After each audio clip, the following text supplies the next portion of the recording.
Right, well, my name is Tiffiny Carlson, and I'm 32, and I'm a C5-6 incomplete quadriplegic, and I was injured when I was 14, which was in August of 1993, and I was at the beach with my friends, and we were hanging out, goofing around one day, and decided it'd be really great to jump off the slide that was in the water, and, you know, kids goofing around, and shouldn't have dove into the water, and I don't remember it happening, but I remember waking up in the water and not being able to move anything, and my friends didn't realize what had happened, and in that moment, to this day, it's probably the scariest moment of my life. I thought I was going to die, and I ended up taking in water and drowning. Yeah, it was very scary. I remember meeting my friend Stephanie, who was paralyzed maybe only a year longer than me, and she had a lot of problems. So she was at the Courage Center still when I was there. So we got to do some rehab together, and I remember going out with her on the city bus to the Mall of America. They would teach us to take the 19 from the Courage Center, and I remember her just being so badass, I guess is the good word to say it, just being very badass and like being very confident. And I was so shy about my wheelchair, and seeing her interact with the bus driver and people on the bus and not be shy, really for me taught me how to be, you know. And so I kind of copied her, and for me that was the biggest thing, because I didn't know how to do that in high school, because I didn't go to Courage Center until I got out of high school. So for me that was the biggest thing, and to this day that's why I'm confident. It's because I learned that from these people back then. Like they made my hands a little stiff so I could use them. So I can hold a can of Prego spaghetti sauce in my hands because it's perfectly tight, and it's just enough loose so I can open it up.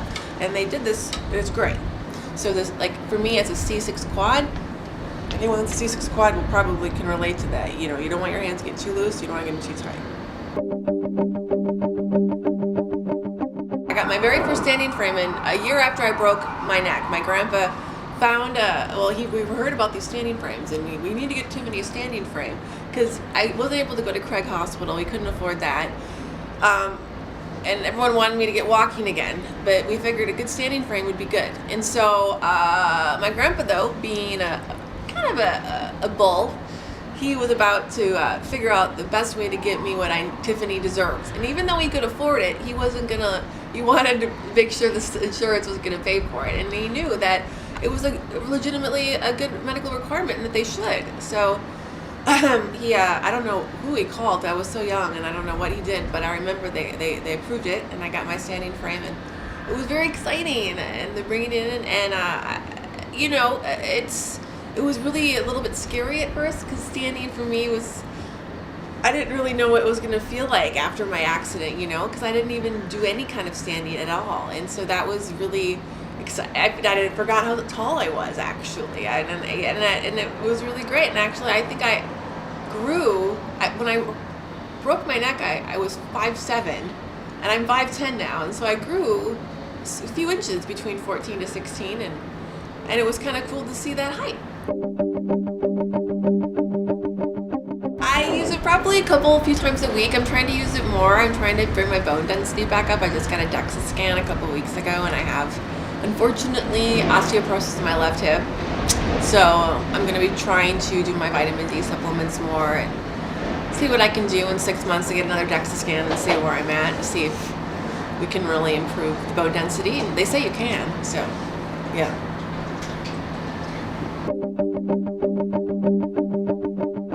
It takes a little bit of work, but I wanted to see if really what you put into your body really makes a difference, and it does.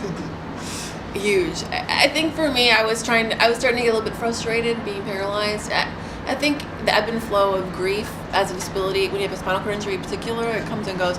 And I wasn't feeling the happiest, you know, and I was like, you know, what do I have control of still that I can still do and help myself? And eating well is a really powerful thing. You can still do that. It can make you feel amazing. And so I started doing that beginning of this year. And so yeah, I've been doing smoothies in the morning, which is like basically all the food you need liquefied, and you feel like a rock star after you drink it. I do weights now and cardio, and just trying to stay on top of things. You never can be too careful with a spinal cord injury. Never, never, never. And I've been paralyzed for 18 years, and I've been really lucky. I've had pneumonia 2 years ago, and that was my own damn fault. But I've never had any really skin problems, and I really would like to say I've been paralyzed for 20, 30 years, and I want to just keep up the healthy streak for as long as possible. Yeah. Keep your skin intact. Obviously, drink a ton of water. Drink water. Do not drink pop all the time. Diet pop is not better for you. No, it's not. Okay? And I drink a little bit of flavoring to make it better, but that's one of the biggest things you can do. And I think a big giant glass of water in the morning with your meds is great, and make sure you eat breakfast. And I like to make sure I get enough protein. And that's huge. Protein powder in your shakes is huge, and little nuts throughout the day. Give you getting dizzy. With a spinal cord injury, I tend to get dizzy a lot, and my blood pressure goes low. And if I just make sure I have some granola in my van or whatever, I'm good to go. So you just gotta really be prepared. And if you're not, you're gonna get sick right before you know it. You just gotta be an extra on top of things, and it's not fun, but you have to be. So I am a freelance writer. After I graduated from Augsburg, I decided, I want to write. And so I kind of started pitching stuff to local magazines and a couple newspapers locally. And it was okay. And then I decided, I always wanted to work for New Mobility magazine. And so I pitched them an article idea, and then just they liked it. And then they decided after they published it, they wanted me to be their columnist for their spinal cord injury life columnist when Barry Corbett retired. So he's a famous journalist who's now passed away, unfortunately, of bladder cancer. It's really sad. But yeah, so I've been writing his columns since 2003. Really great. Creative control of that page. I like doing that. So I focus all about people with spinal cord injuries and interesting people doing cool stuff. And so yeah, I do that, and I do blogging for 3 different companies right now, and my podcast that I've been doing for 3-4 years. I can't even keep track anymore. We have several episodes. And I'm also doing technical writing, which is not as exciting. I always tell people that it helps pay the bills. Let's say I'm at the grocery store, and a girl in a wheelchair comes up to me and says, "Hey, what's your story?" And I'm Tiffany, and I broke my neck, and why don't I give you my card, let's say. And we become friends, and I help give her ideas and tips. And so it's mentoring, and Christopher Reeve Foundation wants me to introduce myself as an official mentor in that situation. And so when that happens, I go on their website and I log into their mentoring area, and tell them what I've done for that moment. And it's a really great way for them to kind of see what their representatives throughout the country are doing to promote and help, not really promote their foundation, but to help people with spinal cord injuries on behalf of them, I guess. I cook and go out, and actually, what I've been loving is just exploring. Now that we had a beautiful spring and summer in Minnesota, is going out into nature. Just going to the parks, and I go with my boyfriend, they go disc golfing, and when I was younger, I was always in the woods growing up with my brothers, and just being out there is just the most soul fulfilling thing, and I've been doing that, trying to do it a lot. Independence is a tricky word for people when you talk about independence of people with disabilities. Everybody, of course, wants to be completely 100% independent. You do have a few lucky ones out there that are. Actually a lot of paraplegics are. But even then, they need help getting range of motion done. No one's really 100% independent, and that you have to be okay with that. I think everyone, even the most able-bodied person, everyone needs a little help once in a great while. And with disability, obviously, we need a lot more help, but being 100% independent all the time, I think for anyone's kind of an urban legend. We all need a little bit of help, and you gotta be okay with that. For me, independence is really important. I want to be able to be independent when my PCA leaves. So, I need help for them when they come. I need help in the morning, okay? And I need help at night. But once they're gone, I'm independent. I'm on my own. I don't usually need to call and have someone help me. I can independently take care of my needs when it comes to eating, going to the bathroom, whatever I need done. And So for me, that's really great, and it's hard to be independent though with a higher level of injury, and I know that, but it's really important just to kind of, create lists and stuff, like for me, I have my list for my PCAs when they come in the morning and they come at night.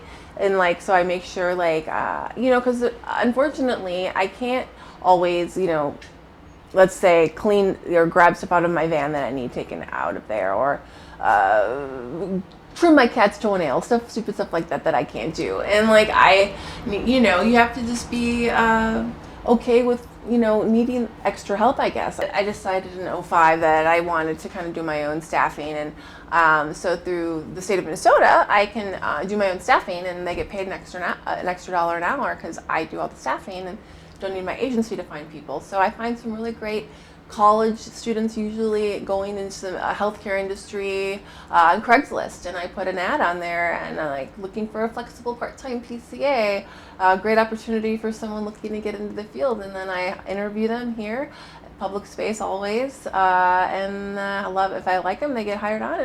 And I have 4 girls that work for me, and they all do different shifts during the week, and they're usually here for an hour at night, couple hours in the morning, just to help with the major things, So, but yeah, and it works out really well. And if it wasn't for my PCAs, I would definitely not be able to live on my own.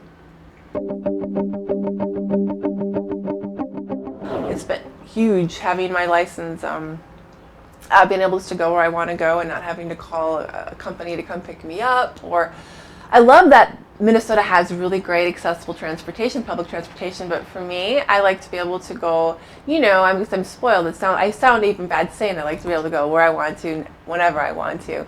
And driving for me gives me that freedom. I am limited in so many other ways being paralyzed, but having 4 wheels and being able to go see my friends, my family at a drop of a hat, you can't beat that, It's important. Everyone has to go to the bathroom. And so, I eat healthy. So eating healthy, of course, is the number one thing you can do. And then you don't have to worry about it. But, there's all these crazy things they try to give you in rehab to help you use the bathroom easier. And, for me, over the years, I was always a girl that stuck to glycerin suppositories, right? But I will say, I've heard some male quadriplegics recommend this to me, and I'm just going to say 2 words, and that's all I'm going to say, magic bullet. And you're going to be fine after that. Bladder was one of the hardest things for me, I've had so many UTIs over the years, hundreds, and I used a Foley catheter strapped to my leg for 10 years. And then finally, my body rejected the balloon. It wouldn't. I started voiding around the balloon, and I went to my urologist, and he's like, Tiffany, this happens. People can use this certain catheter setup for years, and eventually the chemistry in your body will change, and it will start rejecting it. So I had 2 options: either get a suprapubic catheter, or get the Mitrofanov surgery through my belly button, which is a stoma. And so I decided to opt for the latter, which was a very difficult surgery. It was about a week in the hospital. They had to take part of my intestine and make my bladder bigger because my bladder had shrunk from using a Foley catheter for 10 years, and my bladder was the size of a walnut. So I couldn't even hold pee in my bladder. So they made my bladder bigger, and then they put basically, in like plain English, there's a hole in my belly button, and I just stick a catheter in there every 6 hours and put a Mountain Dew bottle between my legs. That's what I do. And it's actually great because I can do it whatever, and people have no idea what I'm doing. I did it in a parking lot yesterday. No one knew. Support from family is always a huge thing, If you don't have family support, it's hard. And I think I've read blogs about this too. People with spinal cord injuries, you have all like the haves and the have-nots. You have the really lucky people that break their necks and backs that have this great family and friends, and they create, fundraisers and everything. And then you have these poor guys and ladies that really maybe came from a family that wasn't that great, didn't have that many friends, maybe they didn't have the greatest job. And those are the people that I feel for, And I'm really lucky. I have a family that calls me every day and wants to make sure that Tiffany didn't fall out of her chair today, But you have people, their parents maybe passed away. Maybe they don't have siblings, and that's sad. And I think, and it's tough. Having a support is huge when you have a disability, huge. And just I know people are there that care about you.